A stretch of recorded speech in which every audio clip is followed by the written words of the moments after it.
కేసీఆర్ కు తనను దూరం చేసే కుట్ర జరుగుతుంది.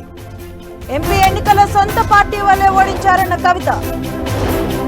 బీఆర్ఎస్ లో కేసీఆర్ ఒక్కరే నాయకుడు, పార్టీలో ఇంకెవరి నాయకత్వాన్ని అంగీకరించబోనన్న కవిత. కాంగ్రెస్ పార్టీ మునిగిపోయే పడవ అన్న కవిత. వారితో సంప్రదింపులు అబద్ధమని వెల్లడి. ఉత్తమ చిత్రం కల్కి, ఉత్తమ నటులుగా అల్లు అర్జున్, నివేద. గద్దర్ అవార్డులను ప్రకటించిన తెలంగాణ సర్కార్. బాలికల్లో రక్తహీనత నివారణకు ఇందిరమ్మ అమృతం. కొత్తగూడెంలో ప్రారంభించిన మంత్రి సీతక్క.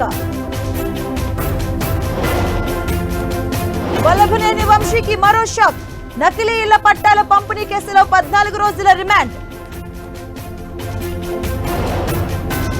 కాళేశ్వరం ముక్తేశ్వర ఆలయ హుండీ లెక్కింపు.